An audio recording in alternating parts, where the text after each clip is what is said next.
اجنا کی جو کہانی ہمیں اب تک سنائی گئی ہے، کیا وہ مکمل سچ نہیں تھی؟ مکمل جھوٹ، مکمل جھوٹ، شروع سے آخر تک۔ ارے اچھا، آپ نے شاید مائی بردر کتاب کا کبھی ذکر سنا ہے کہ فاطمہ جناح نے جو قائد اعظم کی بایوگرافی لکھی ہوئی بڑی مشہور ہے پاکستان میں، وہ کتاب فاطمہ جناح نے لکھی ہی نہیں۔ تو ایک کتاب جو فاطمہ جناح نے نہیں لکھی، اس کو اسکالرز جو ہیں وہ پچھلے 30-40 سال سے فاطمہ جناح کے نام سے چھاپ رہے ہیں۔ اکیڈمیز بھی، قائد اعظم اکیڈمی بھی، اور بھی ساری دنیا کی یونیورسٹیاں، اسٹینلے والپرٹ جیسے، سفید پوش بے وقوف، یہ سب۔ تو اب اور کیا معلوم ہوگا ہمیں سچ؟ تو خیر، جی بالکل۔ اچھا، میں آپ سے میں نے کہا ایک سرپرائز سوال پوچھتا ہوں۔ آپ نے وہ ابھی پوری فلم میری دیکھی تو نہیں نا، جناح دا ٹرو اسٹوری؟ نہیں، فلم ہم نے دیکھی نہیں، آپ کی ایک فلم جو ہاں، اس لیے میں آپ سے یہ سوال پوچھ، وہ جاوید نامہ تو الگ فلم ہے، اچھی بات ہے، میں اس لیے آپ سے ایک سوال پوچھ سکتا ہوں۔ دیکھیے،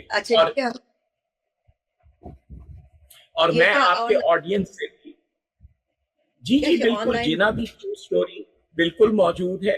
میرا جو اردو کا یوٹیوب چینل ہے، خرم's ڈیسک، اس پر موجود ہے۔ اور جی، کیونکہ میرا بھی یہ خیال تھا کہ شاید ابھی یہ بننے کے مراحل میں ہے۔ نہیں، وہ بن چکی 2020 میں شاید، اور کووڈ کے زمانے میں، جی وہ تو ہو چکی ہے۔ البتہ اب میری خواہش ہے کہ میں اے آئی کی مدد سے جناح پر ایک ان کے شایان نشان فلم بناؤں۔ دعا کیجئے کہ وہ بھی ہو سکے۔ اچھا، آپ کی آڈینس سے بھی میں ایک ایسے ہی سوال پوچھنا چاہتا ہوں، اور آپ سے بھی جو لوگ دیکھ رہے ہیں۔ دیکھیں، جب انگریز پرائم منسٹر نے پارلیمنٹ میں اعلان کیا کہ اب ہم ہندوستان چھوڑ کر جا رہے ہیں، اور ایک تاریخ بھی دے دی کہ فلاں تاریخ تک جا رہے ہیں، تو اس دن، اس لمحے، اس نے پارلیمنٹ کے فلور پر کیا وجہ بتائی کہ ہم کیوں جا رہے ہیں؟ میں آپ کے گیس کی بات نہیں کر رہا جو آپ نے سنا ہے یا کسی اچھے پڑھے لکھے شخص نے آپ کو بتایا، اس گیس کی بات نہیں کر رہا۔ میں یہ پوچھ رہا ہوں کہ 20 فروری 1947 کو خود وزیر اعظم نے کیا وجہ بتائی تھی پارلیمنٹ کو؟ کیا آپ کو معلوم ہے؟ یس یا نو؟ نہیں معلوم، بالکل نہیں معلوم۔ تو اب آپ یہ دیکھیے کہ جب یہ بات، اور یہ آپ کو اس لیے نہیں معلوم ہے، اس میں قطعاً اس بات کوئی خدا نخواستہ آپ کی یا کسی اور کی لا علمی، کم علمی بالکل اس لیے معلوم نہیں ہے۔ میں بتاتا ہوں آپ کو کیوں معلوم نہیں ہے۔ آپ کو اس لیے معلوم نہیں ہے کہ آج تک 1947 کے بارے میں، انڈیپینڈنس کے بارے میں جتنی بھی کتابیں لکھی گئی ہیں، سوائے 2 کتابوں کے، سب میں سے یہ وجہ نکال دی گئی۔ اچھا، رائٹ۔ اس لیے ہمیں، آپ دیکھیے کہ جب ہمارا پورا علم، اس کی بنیاد لا علمی سے شروع ہوتی ہے۔ آفیشیل ریزن ہمیں پتہ نہیں ہے، کانسپیریسی تھیوریز ہمارے پاس بہت سی ہیں کہ جی وہ انگریز تھک گیا تھا تو گاندھی جی دھکا لگا رہے تھے، تو نہیں، گاندھی نہیں تھے، سبھاش چندر بوس تھے، لیکن وہ تو مر گئے تھے، تو نہیں، پھر وہ انڈین میوٹنی، نیوی میوٹنی ہو گئی تھی۔ تو سب، اور پہلے میں یہ پوچھوں گا، چاہے عائشہ جلال ہوں، چاہے ششی تھرور ہوں، چاہے اسٹینلے والپرٹ جو نہیں ہے دنیا میں، کیوں نہیں آپ نے یہ کیوں نہیں لکھا کہ جی وزیر اعظم نے یہ کہا تھا، جھوٹ بولا تھا، ہم نہیں مانتے، آئیے ہم آپ کو صحیح وجہ بتاتے ہیں؟ نہیں، بول کر جاتے ہیں، شاید ان کو خود معلوم نہ ہو۔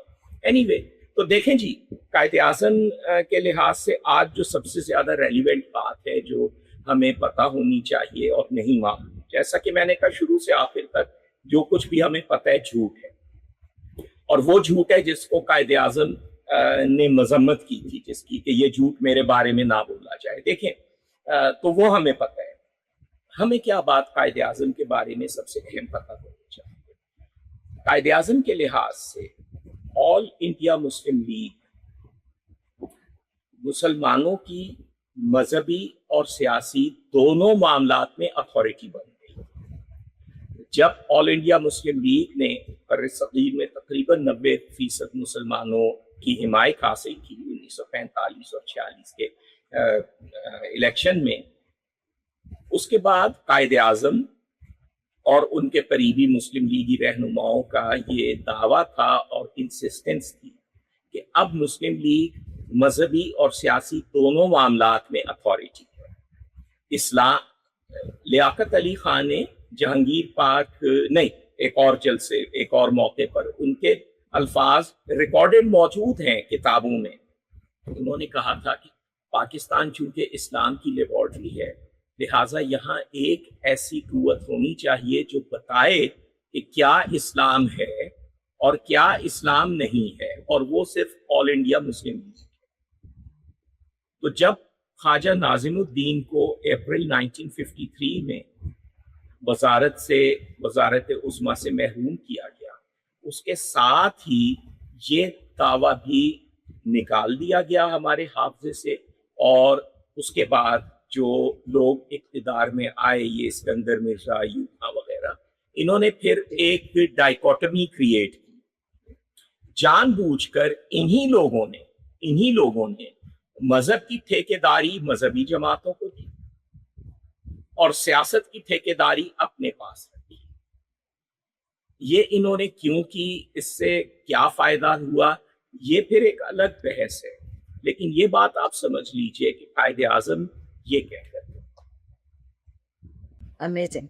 اسی طرح وہ جو آپ نے بات کی کہ ہمیں لا علمی کی بات، لا علمی تو جیسے آپ نے بات کی کہ بہت ساری چیزیں جو ہیں وہ جس طرح سے ہمیں بتائی جاتی ہیں اور جس طرح سے کہی گئی، وہ اس طرح سے درست انداز میں کبھی پہنچی نہیں.